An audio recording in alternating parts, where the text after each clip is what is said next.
Suling Emas, Jilid 2 bagian 11. Kiranya belasan orang ini adalah 5 orang jago silat bersama teman-temannya, sedangkan di belakang mereka masih tampak puluhan orang yang merupakan regu penjaga keamanan.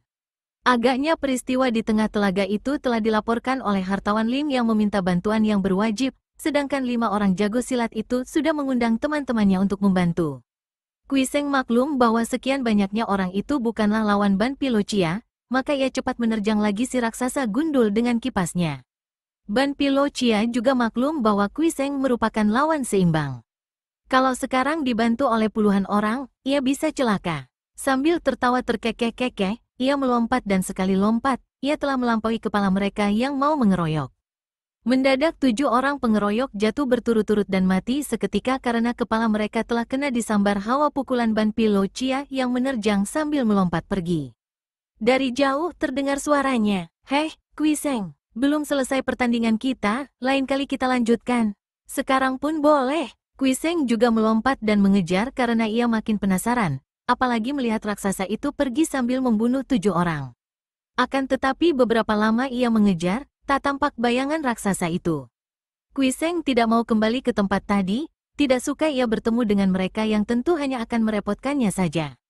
Ia lalu mengambil jalan sunyi menjauhi telaga. Ia merasa menyesal bahwa sulingnya telah hancur, tak dapat dipakai menyuling, apalagi sebagai senjata. Dengan lesu ia melempar sulingnya yang hancur dan terasa betapa tubuhnya basah semua oleh peluh. Ia perlu beristirahat memulihkan kekuatannya. Ia hendak mencari tempat yang sunyi agar tidak terganggu orang lain. "Kongcu," kalau suara ini parau dan kasar, agaknya Kuiseng takkan mengacuhkannya. Akan tetapi justru tidak demikian. Suara itu halus dan merdu, dan inilah yang membuat ia bagaikan terpagut ular dan cepat ia berpaling ke kiri. Dia berdiri di situ, siapa lagi kalau bukan Ang Xiaohua? Pakaiannya masih serba merah muda, dari pita penghias rambut sampai sepatunya. Akan tetapi terang bukan pakaian yang semalam, karena pakaian ini selain kering juga bersih sekali. Rambutnya digelung indah terhias perhiasan burung hong dari emas dan permata. Sepasang pipinya kemerahan, matanya bersinar-sinar, bibirnya tersenyum manis. Akan tetapi wajah yang cantik itu kelihatan berbayang menjadi 2-3 oleh pandangan mata Kuiseng yang berkunang-kunang. Pertandingan setengah malam suntuk itu ternyata hebat pula akibatnya bagi pemuda ini. "Kongcu, kau kenapa? Kau terluka?" Kuiseng memaksa diri tersenyum dan menggeleng kepala. Akan tetapi wanita itu sudah maju mendekat dan memegang tangannya. "Ah, kau tentu terluka. Wesio itu jahat sekali. Kau kelihatan lemah dan lelah, Kongcu. Aku sengaja menunggumu di sini dan kebetulan kau lewat di sini. Bukankah ini jodoh namanya, Jo? Tautkan kedot doh?" tanya Kuiseng lemah. Kata-kata ini mengejutkan dan mengherankan hatinya. Ang Xiaohua menarik lengannya. "Tentu saja jodoh, Kongcu. Marilah ikut Ang Xiaohua. Kau perlu beristirahat, biarlah Ang Xiaohua merawatmu." Dengan kata-kata yang mesra dan merdu ini wanita itu menggandeng tangan Kuiseng dan dituntunnya pergi. "Kenapa? Kenapa kau begini baik kepadaku?" Kuiseng masih mencoba menolak. Akan tetapi Ang Xiaohua menarik tangannya dan diguncang-guncangnya. "Kenapa? Karena kau telah menolong nyawaku, menyelamatkan kehormatanku, Kongcu. Karena aku ingin belajar menyuling darimu." Nyuling. Akan tetapi keadaan Kuiseng makin lemas. Pertemuan ini mengganggu hati dan pikirannya dan amat merugikannya. Seharusnya ia dapat beristirahat memulihkan tenaga dalam yang banyak dikerahkan dalam pertempuran. Bagaikan seorang mimpi dan linglung, ia membiarkan dirinya digandeng dan dituntun Ang Xiaohua dan ia hampir tidak sadar kemana ia dibawa oleh wanita itu.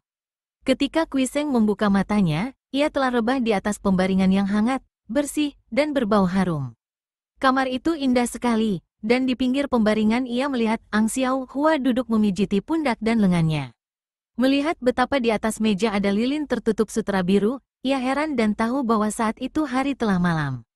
Akan tetapi melihat wanita cantik itu duduk begitu dekat dengannya dan hanya mengenakan pakaian yang tipis, ia memejamkan matanya kembali. "Ambilkan bubur dan sayur itu, kemudian kalian pergi tinggalkan kamar ini. Aku hendak melayani Kongcu makan," terdengar Ang Xiaohua berkata perlahan. Dari balik bulu matanya, Kuiseng melihat 2 orang wanita pelayan yang tadinya duduk di bawah lalu bangkit berdiri. Tak lama kemudian mereka datang lagi membawa baki terisi hidangan untuknya. "Kongcu, kau harus makan dulu." Sudah sehari penuh kau tidur, kata Ang Xiaohua sambil menyingkapkan selimut yang menutupi tubuh Kuiseng. Pemuda ini bangkit duduk, memandang ke sekeliling lalu berkata penuh kegugupan dan malu-malu, agaknya aku tak sadar tertidur di sini, menyusahkan Nona saja. Biarkan aku pergi, akan tetapi Ang Xiaohua merangkulnya. Mengapa begitu, Kongcu? Tidak sudikah Kongcu menerima pembalasan budi dariku? Apakah Kongcu seperti orang-orang lain memandang rendah kepadaku, seorang pelacur? Wanita itu masih memeluknya sambil menangis. Kuiseng menarik napas panjang. Ia suka kepada nona ini, yang selain cantik jelita juga halus tutur sapanya, baik budinya. Akan tetapi tentu saja ia tidak suka melibatkan dirinya dalam perhubungan dengan seorang pelacur. Sudahlah, Nona, aku sekali-kali tidak memandang rendah kepadamu.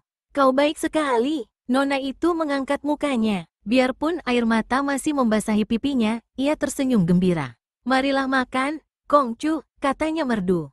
Kuiseng tidak menolak lagi, perutnya amat lapar.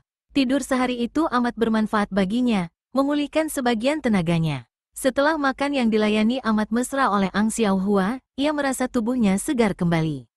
Ang Xiaohua menepuk tangannya dan dua orang pelayan datang dan segera diperintahnya untuk membersihkan mangkuk piring, lalu menyuruh mereka pergi lagi. Kemudian dengan gerakan lemah gemulai dan mesra, tanpa ragu-ragu atau malu-malu lagi, Ang Xiaohua lalu menghampiri Kuiseng dan duduk di atas pangkuannya. Nona, ini, bagaimana? Kuiseng tergagap. Kongcu, budimu terlalu besar. Tak tahu aku dengan apa aku harus membalas budimu selain dengan penyerahan diriku menjadi hambamu, menjadi budakmu, dan melakukan apa saja untuk membalas budimu.